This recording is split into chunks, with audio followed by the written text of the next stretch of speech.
So these hidden sugars are kind of diabolical.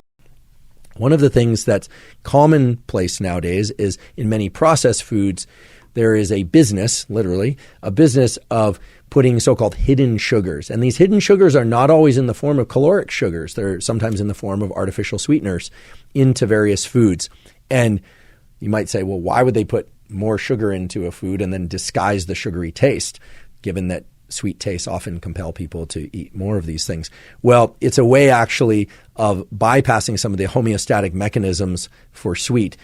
Even though we might think that the more sweet stuff we eat, the more sweet stuff we crave, in general, people have a threshold whereby they say, okay, I've had enough sugary stuff. You can actually experience this if you ever feel like something is really, really sweet. Take a little sip of water with a little bit of lemon juice in it or vinegar, and it will quickly quench that overly sweet sensation or perception. It will disappear almost immediately. There's actually a practice in fancy meals of cleansing the palate through the ingestion of different foods, and that's the same idea that you're cleansing the palate. You're actually neutralizing the previous taste so then they can bring yet another dish to overindulge you in decadence and so forth. So these sensory systems interact in this way.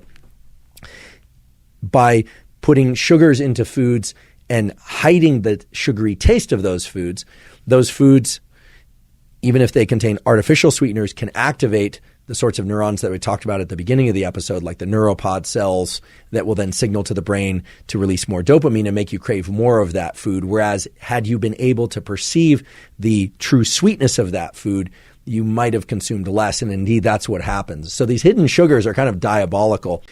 Why am I talking about all of this in the context of an episode on salt? Well, as many of you have probably noticed, a lot of foods out there contain a salty-sweet combination, and it's that combination of salty and sweet which can actually lead you to consume more of the salty-sweet food than you would have if it had just been sweet or it had just been salty. And that's because both sweet taste and salty taste have a homeostatic balance. So if you ingest something that's very, very salty, pretty soon your appetite for salty foods will be reduced. But if you mask some of that with sweet, well, because of the interactions of these parallel pathways, you somewhat shut down your perception of how much salt you're ingesting.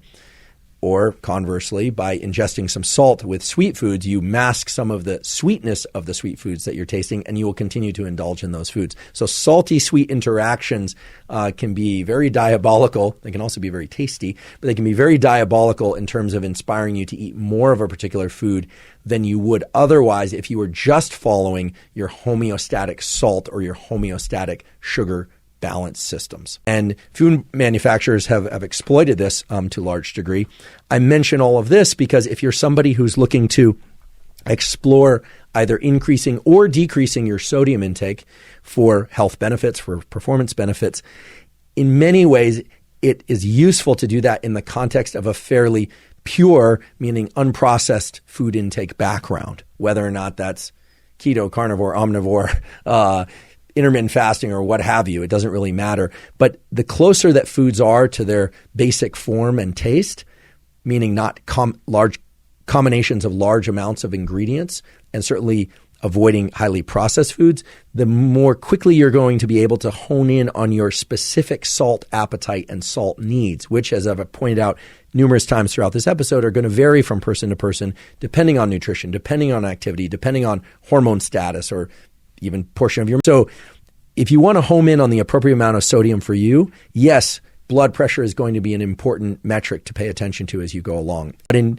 determining whether or not increasing your salt intake might be beneficial for instance, for reducing anxiety a bit, or for increasing blood pressure to offset some of these postural syndromes where you get dizzy, et cetera, or for improving sports performance or cognitive performance, I can only recommend that you do this in a fairly clean context where you're not trying to do this by ingesting a bunch of salty foods or salty sweet foods, etc. And indeed, many people find, and it's reviewed a bit, and some of the data are reviewed in the book, The Salt Fix, that when people increase their salt intake in a backdrop of relatively unprocessed foods, that sugar cravings can indeed be vastly reduced. And that makes sense given the way that these neural pathways for salty and sweet interact.